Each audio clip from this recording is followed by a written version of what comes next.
اعوذ باللہ من الشیطان الرجیم بسم اللہ الرحمن الرحیم۔ بنی اسرائیل میں ایک عبادت گزار شخص رہا کرتا تھا جو لوگوں سے الگ رہ کر عبادت کیا کرتا تھا۔ وہ ایک طویل مدت تک اپنی عبادت گاہ میں عبادت کرتا رہتا۔ بادشاہ صبح و شام اس کے پاس حاضر ہوتا اور اس سے حاجت وغیرہ پوچھتا تو وہ جواب میں کہتا کہ اللہ عز و جل میری حاجت کو زیادہ جانتا ہے۔ اللہ نے اس کی عبادت گاہ پر انگور کی ایک بیل اگا دی جس پر روزانہ انگور لگتے۔ جب اس عابد کو پیاس لگتی تو وہ اپنا ہاتھ بڑھاتا تو اس سے پانی بہہ نکلتا اور وہ اسے پی لیا کرتا۔ کچھ عرصے کے بعد مغرب کے وقت ایک حسین و جمیل عورت اس عابد کے قریب سے گزری تو اسے پکارنے لگی، اے اللہ کے بندے۔ عابد نے جواب میں لبیک کہا تو عورت نے پوچھا، کیا تجھے تیرا رب دیکھ رہا ہے؟ عابد نے کہا، میرا رب اللہ ہے، وہ قہار ہے، یکتا ہے، حی و قیوم ہے، دلوں کے بہت جانتا ہے اور قبروں میں مدفون لوگوں کو اٹھانے والا ہے۔ عورت نے کہا، شہر مجھ سے دور ہے، یعنی مجھے پناہ دے دو۔ عابد نے کہا، اوپر آ جاؤ۔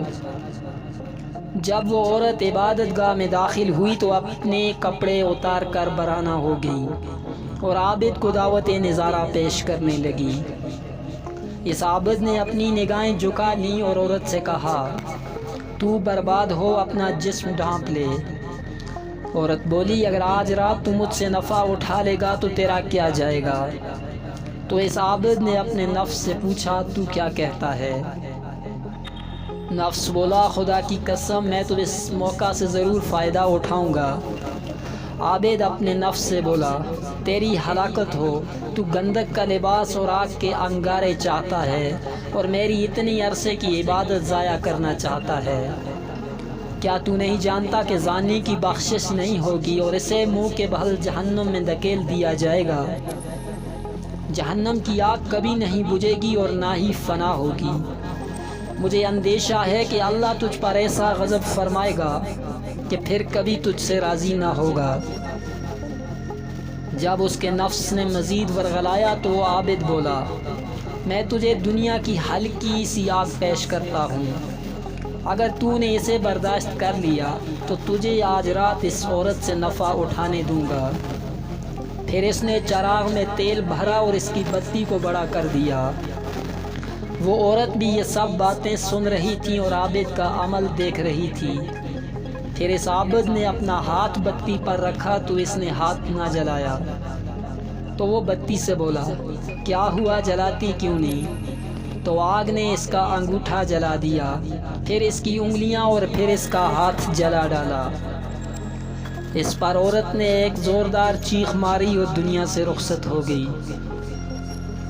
اس عابد نے اسے اسی کے کپڑوں سے ڈھانپ دیا۔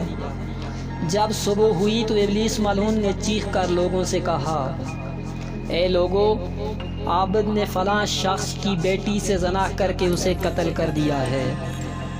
تو بادشاہ اپنے لشکر اور رعایا کے ساتھ سوار ہو کر آیا۔ جب وہ اس عبادت خانے کے قریب پہنچا تو چلا کر عابد کو پکارا۔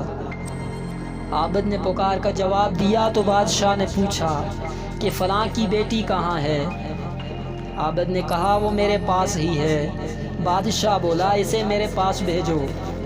عابد بولا، وہ تو مر چکی ہے۔ بادشاہ بولا، جب وہ زنا پر راضی نہ ہوئی تو نے اسے قتل کر دیا۔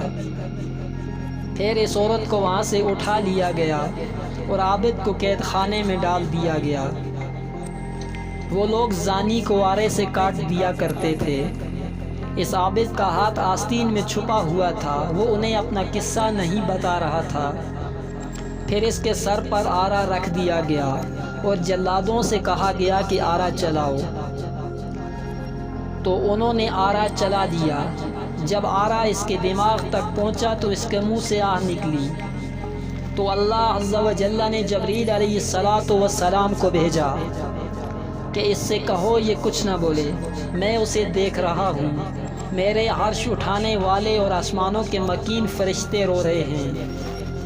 مجھے اپنی عزت و جلال کی قسم، اگر اس نے دوسری مرتبہ آہ نکالی تو میں آسمانوں کو زمین پر گرا دوں گا۔ تو اس نے مرتے دم تک نہ ہی کوئی آہ نکالی اور نہ ہی کوئی اور بات کی۔ جب اس کا انتقال ہو گیا تو اللہ عز و جل نے عورت کی روح واپس لوٹا دی تو وہ بولی، خدا کی قسم یہ مظلوم تھا، اس نے زنا نہیں کیا تھا، میں تو ابھی تک کنواری ہی ہوں۔ پھر اس نے لوگوں کو پورا واقعہ سنا دیا تو انہوں نے عابد کا ہاتھ دیکھا تو وہ عورت کے بیان کے مطابق جلا ہوا تھا۔ وہ لوگ بولے، اگر ہمیں معلوم ہوتا تو ہم ہرگز اسے نہ چیرتے۔ وما